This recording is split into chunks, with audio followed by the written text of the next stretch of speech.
Rolling. That's okay. Okay, so we just finished up our strategy meeting over at the Daft Concepts. You can see. Here we go. Everybody ready? Pan of the room. Are you all sick now? And we have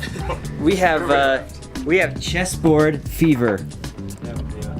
So what do we want to say about these chessboards? Because the video is cool, and we just are gonna launch this in a couple days, right? Yeah, absolutely. Actually, the end of this week. So let's talk about this. For you guys that obviously you saw the pictures, but you might think that we photoshopped them, but actually, if you can really look at these, handmade, and if you look at these are all actually individual squares, solid all the way through. Can we lift this up? And I want to show you guys, all the way through. Hold on, ready? This side. This side.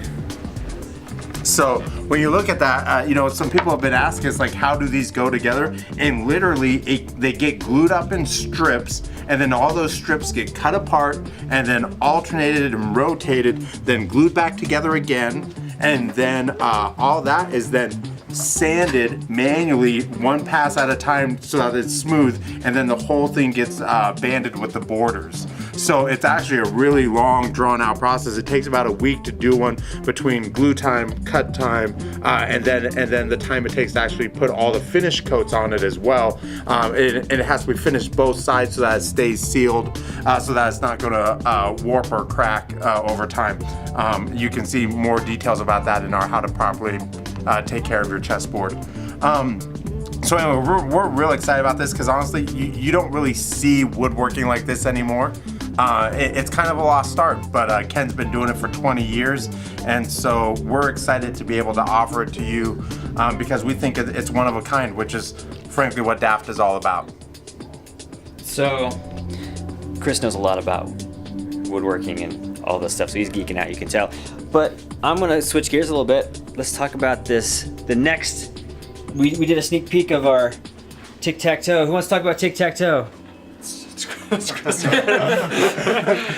Tic Tac Toe. Okay, so let's talk about Ultimate Tic Tac Toe. These are really big X's and O's. Is this for like the stupid people? Well, you know what? Actually, it's kind of funny. It's not for the stupid people. It's for me. And I'm not stupid, but the idea is that I should qualify that a little bit. My IQ is at least 101. So you have the small X's and O's, which obviously you're going to play on the small grids, and your goal is to win 3 in a row. And what we want to do was make it easy to discern that X got 3 in a row on that. The other thing about it is it also allows you to just play regular tic-tac-toe if you want, and you can play X's and O's with your kids or whoever. So we wanted it to be as versatile as possible. So really, the idea behind Ultimate Tic-Tac-Toe is it's a whole nother level to Tic-Tac-Toe.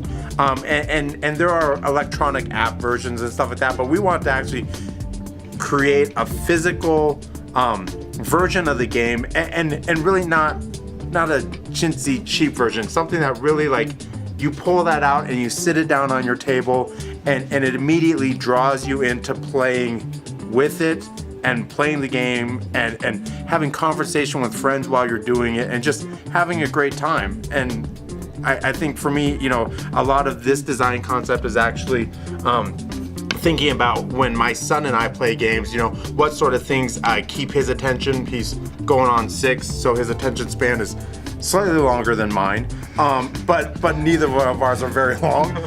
And so I want it to be, neat pieces and stuff like that, and have just a lot of a warm feel to it, a substantial feel to it, easy to grasp, things that are durable. We're not going to worry about them breaking, and really important, when they're left on the floor, you probably won't impale your toe, So these are like we've gone with the hardwood on the yeah. Those are actually a 3/8 poplar hardwood that we've used. The idea being is that they stain and finish real nice. They also when you get your copy of it, you'll notice that when you smell it, it has a sweet smell to it.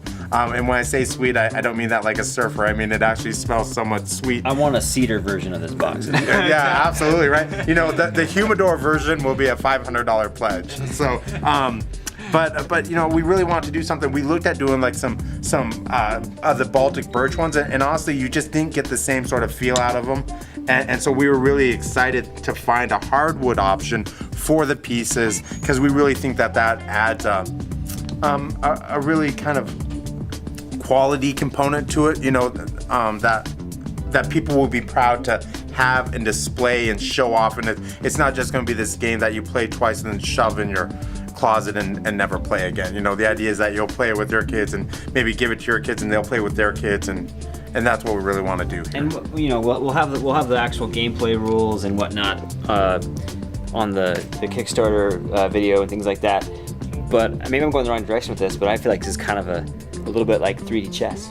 Yeah. Whenever I play it, I feel like I'm a little homage to 3D chess. Well, one thing to look forward to, and we don't have them here tonight, but we're actually going to do some theme stuff. So it's not X's and O's, it's like pirates and ninjas and dragons and knights. So it'll be some cool capture the imagination for sure.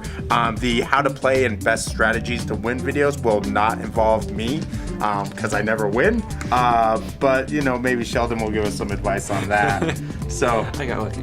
Yeah, but you know, we're just really excited. I mean, anytime that we find something that personally we're excited about, that we think is just a great thing to be able to share with people. That's what Daft is about, is bringing, you know, like ideas that maybe could just be among friends and sharing them with everybody. So pretty excited about it. So okay, so last little bit here. So last time we looked at this, Dan and I looked at this, it was kind of in its same form. But we've stained the outside to add some contrast, and we're continue playing around with it. We might even make up a couple different versions to make sure that we have the optimum contrast between the different layers. Because what we want to do is make sure that people can very obviously see that there's two separate boards at play here. You have the small X and O boards, and then the larger X and O boards in the bigger squares. See, 3D chess. See, yeah, absolutely. That's what I'm talking about. Yep. Because I'm not smart enough to play 3D chess, I bring it down to Tic Tac Toe level, 3D Tic Tac Toe. Hey, I'm smart enough to lose that, but have a good time. All right. Okay, that's our report for this time around. So we'll get you next time.